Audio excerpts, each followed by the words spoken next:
Ouais, il faut resserrer les rangs. Fleurier qui va buter sur le joueur. Non, c'est lui qui est allé directement sur l'épaule de Fofana. Et peut-être la contre-attaque avec Nolan Roux qui va essayer de mettre le ballon dans le dos de Scaramoudineau pour Mendy. Mendy qui va temporiser. Ouais, 3 contre 4 en défaveur des joueurs de Châteauroux. Mendy qui essaye de passer et qui va mettre une frappe. Et Maisonial qui met les mains. Fleurier qui essaye de jongler pour ensuite mettre peut-être le ballon vers la surface. Garita bien campé sur ses jambes justement. Oh, et là, il y c'est pénalty. C'est pénalty. C'est la sérénité à l'état pur. On va voir si le capitaine le confirme. Et c'est en puissance. Voilà le but de Thibaut Jacques. C'est important ce pénalty pour les Bressans, vraiment. Et c'est le premier but du capitaine Thibaut Jacques sous les couleurs de Bourg-en-Bresse. Anthony GNS tiens, sur l'hashtag national FFF qui nous pose une question, il nous dit c'est dur sans Elisor. Sur cette action je vais vous répondre après parce que là c'est magnifique. Vers Guillaume Kous, oh, il est parfait ce but, il n'y a pas de position de hors-jeu. Et l'ouverture du score du milieu de poche reconverti en offensif. Le polyvalent Guillaume Kous qui ouvre la marque. Sur Hervé Delamajor qui nous a dit c'est un choix du coach. Et c'était bien parti là pour ce corner. Thibaut Viala qui s'était présenté. La manchette.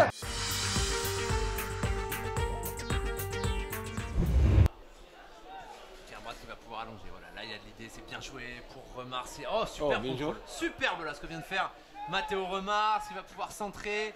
Finalement c'est bien dégagé par Saïdi. Jean-Pierre qui va pouvoir décaler côté droit, Lavigne. Ça revient à la frappe. Oh là là la barre. Oh là là la barre sur cette frappe de Bloudo. Pour les attaquants briochins, il y avait de l'idée encore une fois. Steven Papin au premier poteau. Papa encore une fois qui est servi. Oh non, Penalty, c'est indiscutable cette faute d'Elias Akar. Penalty pour le stade briochin. Papin face à Papalardo. Steven Papin qui prend son élan. Oh, ça passe à côté. Oh là là là là là là. Il est peut-être là le premier gros tournant de cette rencontre. Non, c'était James Lemaire qui a pu contrer ce ballon. Aboubakari, nouveau centre côté droit de Kofi, la tête de Jarmouni. Oh quelle parade. Bien vu entre les lignes ici. Avec Durel Avounou en profondeur. Et l'ouverture du score. L'ouverture du score pour Le Mans Football Club qui ouvre la marque à la 44e minute de jeu. Oui, c'est un bon ballon. Avec Da Silva. La légalisation de Geoffrey Turban, 47e minute de jeu. Les Lavallois n'ont pas traîné, un but partout dans ce derby du Maine. On joue la 85e minute de jeu, Julien Bègue au corner. C'est parti, le ballon qui file devant le but, frayeur sur la cage lavalloise. Et le contre en direction de Durban. Il se retrouve en 1 contre 1. Oh, Durban, le contre favorable. Geoffrey Durban à l'entrée de la surface. La frappe et le but. Le deuxième but de Geoffrey Durban. Le stade lavallois mène à la marque. 2-1 pour les Tangos.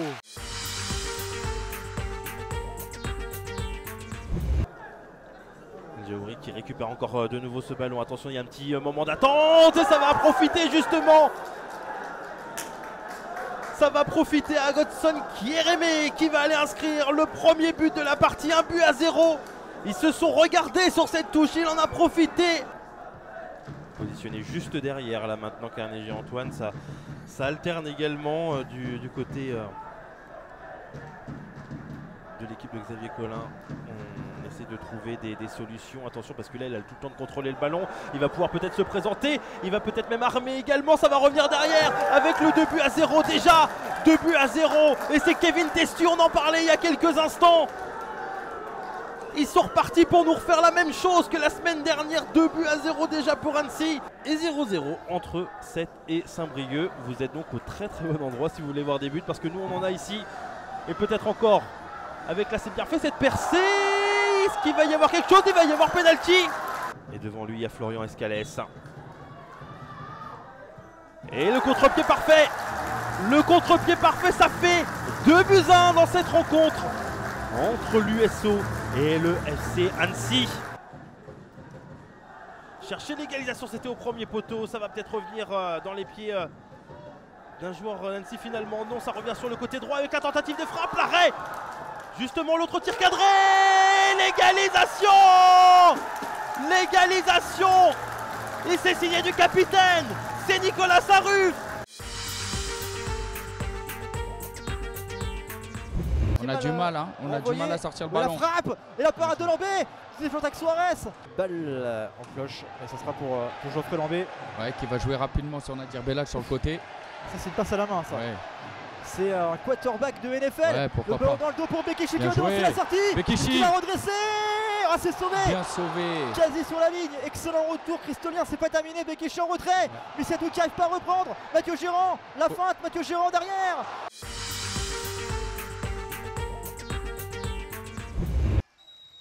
Allez, coup franc après cette faute, le coup franc pour Pierre Charles. Attention, ça passe devant toute la déviation. Et l'ouverture du score, elle est magnifique pour Chambly. Ce long ballon magnifique qui atterrit sur la tête d'un Camblisien et ça trompe le gardien. Et l'ouverture du score juste avant le quart d'heure de jeu pour Chambly. Et attention la Jugy là qui a laissé traîner les pieds sur Doucouré. Et on est passé de l'autre côté avec Crampanese dans la surface de réparation. Rien. Et l'égalisation pour le FC Bastia Borgo. Magnifique pour les joueurs du FC Bastia Borgo en contre. Et ça fait un but partout désormais. Et on parlait tout à l'heure des blessures craintes par les joueurs. Attention parce que là il y a un bon décalage avec Crampanese. Le deuxième but pour Bastia Borgo. Alexandre Crampanese. Les Bastiais qui prennent l'avantage ici à Chambly, 2-1. Mais ça va une nouvelle fois revenir avec Cherdoumbia, la déviation et Mbala. Attention, Mbala qui est accroché là, ça sera un carton rouge qui va sortir de la poche de Monsieur Delpech chez Chambly, qui va voir le calice jusqu'à la ligne avec Lucas Camelo, expulsé pour les 10 dernières minutes de cette rencontre. Vous voyez pas ces images, hein, c'est juste en dessous de nous, hein, on est sur un échafaudage, forcément vous voyez pas tout ce qui se passe en bas. Attention parce qu'il y a un long ballon là, il va devoir Balijon s'imposer, ça pose pas, et l'égalisation pour Grégory Berthier sur cette erreur d'Arnaud Balijon. Chambly qui égalise à 10 contre 11.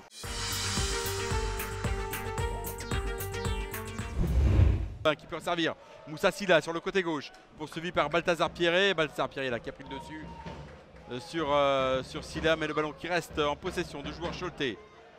Le voici, pardon, Silla. C'était Matois qui était en possession du ballon préalable. Silla qui peut centrer pour Jarjou en deuxième poteau. La tête décroisée. C'est l'ouverture du score par Yankouba Jarjou. Il aime bien le prêt de la Libé qui est sur côté droit pour Eno. Le centre d'Eno. Le ballon qui est repoussé par Zahri. Le ballon qui est toujours boulonné. Oh, attention, il s'écroule là. Penalty. Herman Moussaki. Ça sera effectivement un penalty. Allez, c'est parti pour Clark Nsikulu qui s'élance face à Nicolas Kossi. Nicolas Kossi qui est pris à contre-pied et l'égalisation de Clark Nsikulu. Nsikulu encore. Il peut servir Guillaume Béguin, c'est bien joué. Béguin dans la surface de réparation. Et que dit cette fois-ci monsieur l'arbitre? Et cette fois-ci désigne le point de pénalty. Il accorde le pénalty. Pour ce face-à-face face à Nicolas Kossi, il a pris son élan et il a pris un défaut Nicolas Kossi. Et cette fois-ci c'est Boulogne qui mène au score. Boulogne mène 2-1. C'est bien joué là sur le côté gauche. Le ballon qui est toujours Choletais. Cette fois-ci c'est un penalty. Oh, c'est une histoire de penalty ce soir. Un penalty pour les Choletais. Le duel.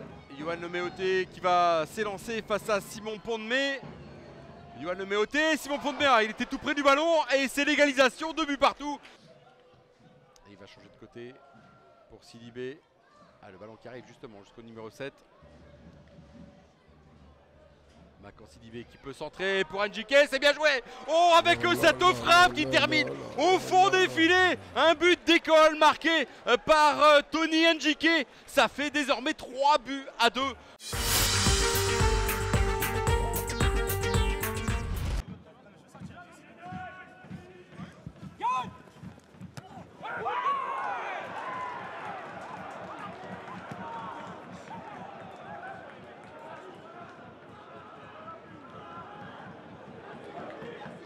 Virgile Pietjoki.